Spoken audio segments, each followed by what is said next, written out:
Well, it's back to NTA Network Nightline with Professor Jelili Omotola, Vice-Chancellor of the University of Lagos, who's our guest tonight. Well, Professor Omotola, let's talk about University of Lagos now. And we said in our introduction that so many things have changed at Unilag. Now, can you tell us more about the survival strategy you adopted to get Unilag to its current level of transformation? But just before we do that, it looks like the callers have been on the line for you. Let's take this call. Hello. Yeah, good evening, Mr. Cyrille Stober. Good evening. You're on to Network Nightline Live. Yeah, thank you very much. Yes. I think I'm going to celebrate this breakthrough because I've always tried to call from Enugu. Okay. And I've never been through except tonight. Right. So that is your lucky I night. have this contribution to make first of all to the program. Okay, good. Can you open a fax line so that those of us who find it difficult to get hooked can always send a fax message? Okay, that is noted. Okay, thank you very much. And but I have a question for the professor now. Right, go ahead. Regarding the land use decree, he said that the thing has been prepared, but is still waiting for the signature. That was maybe 20 years ago. But I thought it was under Obasanjo's regime that they had this land use decree. Was it not completed then, if I understand what he was saying? All right. Okay, thank you. Yes. Yes, Professor. Well, I don't think you understand what I was saying. It is true that it was during Obasanjo that the decree came into effect 20 years ago. What I said is that the review had been prepared.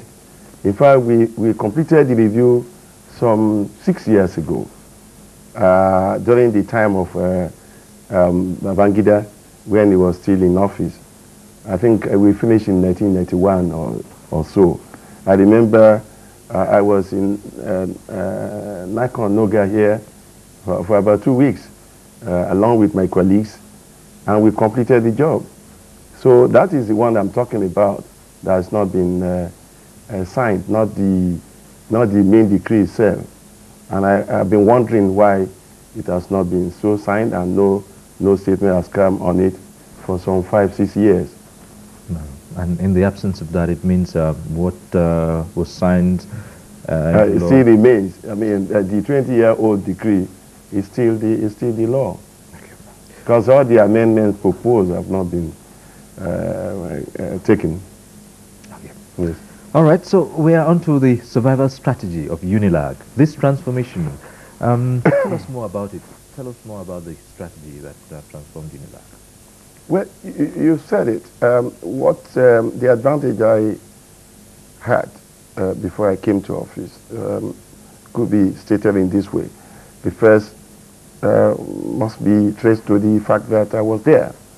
I could see what was going on, and I was pained. And I was one of those frustrated. There was apathy. We were all confused. We didn't know what was happening. And then I had the other advantage. Yes. Which is... yes. Hello, could you just hold on a moment? Hello? Hello? Just hold on a moment. We'll get back to you, right? Okay, thank you. Yes. I had the other advantage that I was head of department for 6 years. Okay, continuously. And immediately I became dean. I was also dean for 4 years. 10 years altogether on the campus. And I was actively involved in administration. And I was able to see the constraints, why the problem, and so on. So you knew where to start. So I knew where to start. All right, hello. Hello? Yes, you're on to Network Nightline Studios. Yes, good evening. Good evening. Yeah, the professor. Yeah. Please, I would like to find out if you'd like to just fold your arms and wait until this review is signed. Is there no way of your getting in touch, since you were part of the panel that sat on the review, to remind whoever is in charge to do so, or bring it to limelight? Because that's the problem we have in Nigeria. We sit and fold our hands and see things break down. You've been invited to Britain and other places to help. What do you do to help us in this country? Thank you.